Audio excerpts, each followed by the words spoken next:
Hi, I'm Roger, a regular guy with a hotline to spirit.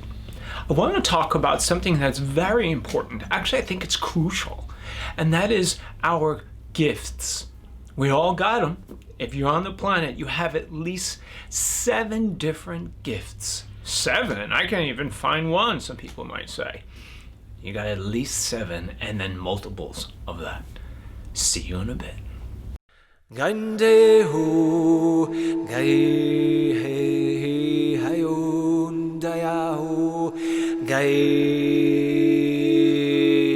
dayaho. Ha.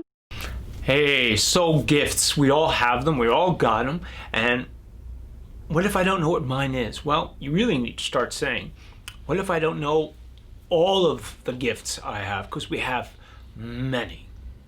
So if you're on the planet, and you are, if you're watching this, by the way, you're on the planet, then you have at least seven primary gifts. And after that, there are multiples out of that. Don't feel overwhelmed, don't feel behind. It's about you having a wonderful adventure.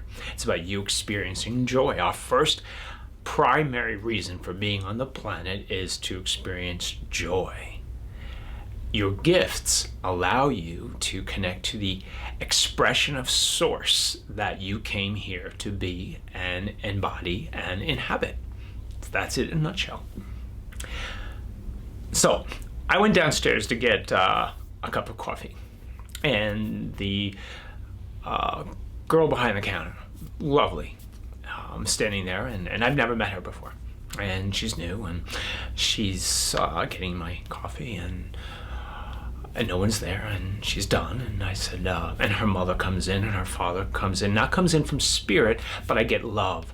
So a couple of things that I will get right away, always, as an intuitive or psychic medium. I get information from the living and the dead. And primarily the information I will get as an intuitive from a person who's in front of me is what holds the most joy or love for them. And also their gifts, their soul design, the expression of source that they came in to be. And it's I gotta say, it's a wonderful gift for me to have, because I get to experience the beauty of everyone that I stand in front of. And so I'm downstairs with this, getting a cup of coffee in this building. There's a coffee place. And after she got me the coffee, there's so much love she holds for her mother and her father. So I say something about that because it's so strong. That's love will always hit me first. And she smiled and she said, "Are you intuitive? Are you psychic? Are you medium?" I said, "Yes." And that's what I do. And she says, "Wow." And then I said, "May I ask you a couple questions?" And she said, "Sure." And I began to ask her of what is she doing with her gifts, because she has so many gifts. It's like, oh my God, it was exciting and overwhelming at the same time.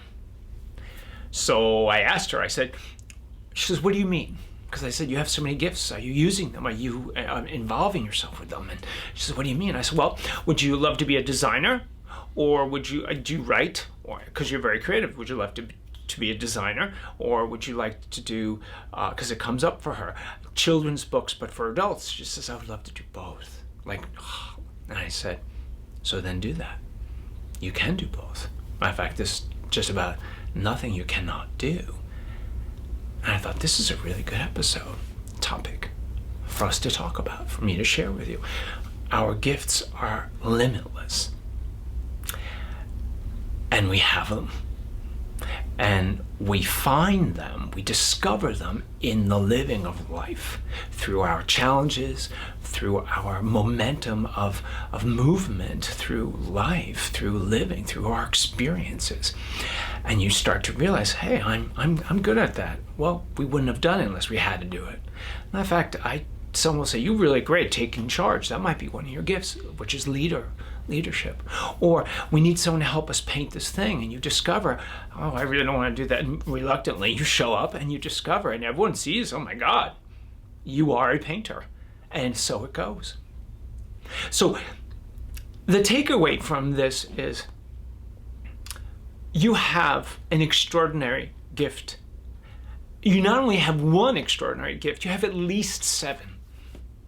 And your gifts are not meant for anybody else but for you to experience joy. So what would give you joy one day might be something completely different a week later, but try them out and see which one calls you. What is calling you?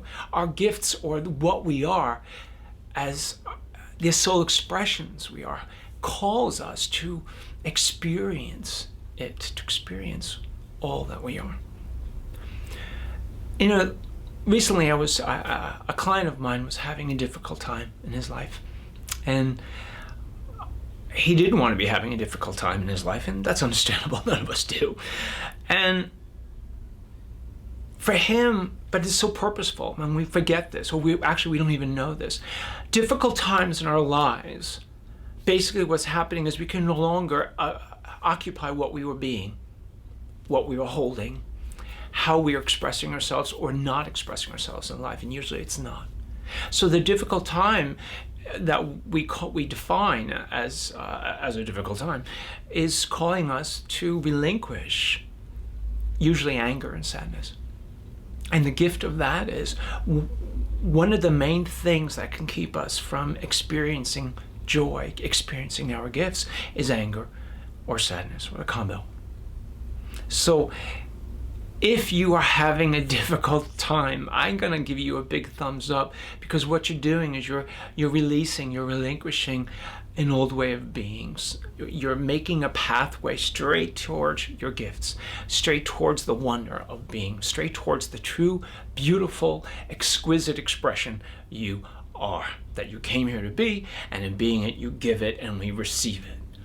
We all have gifts, oodles of them. Enjoy being alive, enjoy being divine. Thank you very much. Please subscribe, please ring the bell, and please give it a thumbs up. And when you give it a thumbs up, the channel grows. Much love.